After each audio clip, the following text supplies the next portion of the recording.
Selamat pagi jemaat Tuhan dimanapun berada pada pagi hari ini. Salam damai sejahtera bagi kita sekalian. Di pagi hari ini kita kembali merenungkan firman Tuhan yang terambil dari kitab Filipi pasal yang kedua ayat yang kelima. Demikian firman tertulis. Hendaklah kamu dalam hidupmu bersama menaruh pikiran dan perasaan yang terdapat juga dalam Kristus Yesus, yang walaupun dalam rupa Allah tidak menganggap kesetaraan dengan Allah itu sebagai milik yang harus dipertahankan, melainkan telah mengosongkan dirinya sendiri dan mengambil rupa seorang hamba dan menjadi sama dengan manusia. Saudaraku yang terkasih, belakangan ini agaknya bermunculan fenomena gaya anak muda yang disebut dengan crazy rich. Gaya hidup ini dikenal dengan istilah flexing. Flexing merujuk pada orang yang suka pamer kekayaan, bahkan rela berbohong, mengaku kaya dan punya banyak harta demi terlihat dan diterima dalam pergaulan. Ada juga yang suka flexing untuk sekedar mengisi konten dan promosi di media sosial. Saudara, apapun alasan yang mendorongnya, flexing pada intinya adalah menampilkan diri lebih daripada keadaan yang sebenarnya atau mencoba memamerkan semua kehebatan yang dia miliki.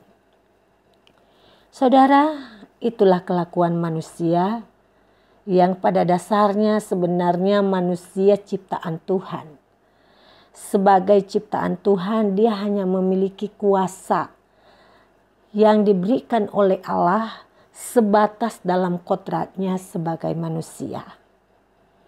Manusia sering menampilkan diri hebat di tengah segala ketidakhebatan.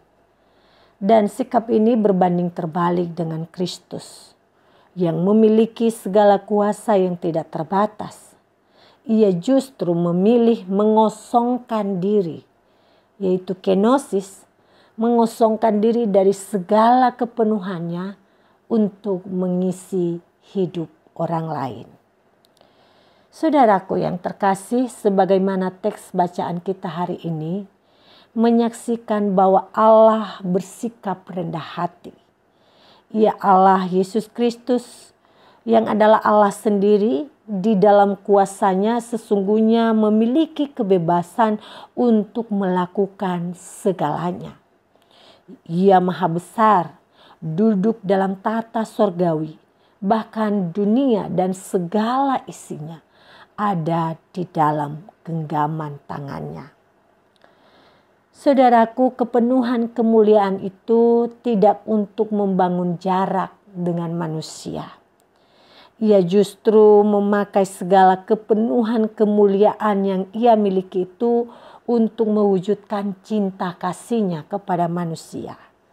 Kepada kita, manusia, ia telah memilih untuk meninggalkan tatanya, segala kebebasannya sebagai Allah, dan turun ke dalam dunia menjadi hamba dan manusia sama seperti kita. Ia adalah 100% Allah, namun juga 100% manusia. Dari Allah yang tak terbatas menjadi manusia yang sepenuhnya terbatas. Dalam keterbatasannya ia merasakan lapar, sedih, luka dan penderitaan. Bahkan di dalam penderitaannya menuju bukit Golgota, ia mampu memanggil bala tentara sorgawi untuk menjungkir balikan musuh. Namun karena cintanya, ia taat sampai mati di kayu salib, menanggung penderitaan yang begitu besar, agar kita yang telah mati karena dosa boleh memperoleh hidup dari kematian. Saudaraku yang terkasih, tentu renungan pagi ini membawa kita pada pengingatan besarnya cinta Tuhan bagi kita. Ia yang walaupun dalam rupa Allah tidak menganggap kesetaraan dengan Allah itu sebagai milik yang harus dipertahankan, melainkan mengosongkan dirinya, mengambil rupa sebagai seorang hamba dan menjadi sama dengan manusia. Ya, ia melakukan itu karena cintanya yang besar. Segala percikan kuasa Allah telah diberikannya kepada kita dalam keadaan terbatas. Sehingga kita memiliki kuasa untuk berpikir. Kita diberi kuasa untuk memelihara sebagian yang dipercayakan dalam bentuk harta, kuasa, dan materi saat ini. Namun, segalanya itu, percikan kuasa Allah itu seharusnya tidak membawa kita untuk membentuk jarak dengan Dia dan kepada sesama kita. Semua yang Tuhan izinkan dalam hidup ini sebenarnya hanya sebuah kepercayaan yang seharusnya berdampak membangun, menghidupkan melalui kerendahan hati sampai kita menemukan diri kita seorang hamba di hadapan Allah dan di hadapan sesama. Jadi segala kepercayaan yang sudah diberikan Allah bagi kita, baik itu dalam bentuk apapun, termasuk di dalam bentuk materi, hendaknya menjauhkan kita dari sikap melawan Dia. Sebab semua itu adalah pemberiannya, diberikan bagi kita untuk bisa melayani, untuk bisa merangkul sesama dalam cinta kasih.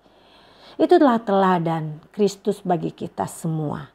Yang Ia telah memberikan contoh bagaimana mempergunakan semua kebolehan, semua hal yang telah dipercayakan bagi kita saat ini dengan sikap rendah hati dalam bentuk menghamba melayani Tuhan dan sesama.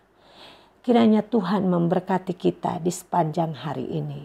Mari kita berdoa. Bapa yang baik, kami bersyukur kami memiliki Allah seperti Engkau yang mengambil rupa sebagai seorang manusia dan turut merasakan penderitaan kami, bahkan mau berbagi tanggungan penderitaan karena dosa-dosa kami. Ya Bapa, mampukan kami untuk menghayati diri kami sebagai orang-orang yang telah Engkau panggil untuk bisa membawakan cinta kasih di tengah-tengah dunia ini. Sehingga kami pun meneladani Engkau dengan cinta kasih-Mu yang besar dan segala yang Tuhan percayakan bagi kami pergunakan untuk membangun hubungan yang dekat dengan Tuhan dan sesama. Ampuni kami jika selama ini kami justru mempergunakan hal itu untuk menjauhkan kami dengan Tuhan dan menjauhkan kami dengan sesama. Dan ajarlah kami hari ini untuk terus menghayati diri sebagai ciptaan Tuhan yang rendah hati, yang hanya bisa mengelola, yang ditempatkan sebagai pengelola dalam segala hal yang Tuhan percayakan bagi kami. Ini doa kami Bapa, berkati kami di sepanjang hari ini, agar kami bisa mengelola kehidupan kami dan segala kepercayaan yang Tuhan berikan bagi kami dengan sebaik-baiknya untuk mewujudkan cinta kami kepada Allah dan juga kepada sesama. Ini doa kami Bapa, di dalam nama Yesus Kristus kami memohon dengan sungguh. Amin.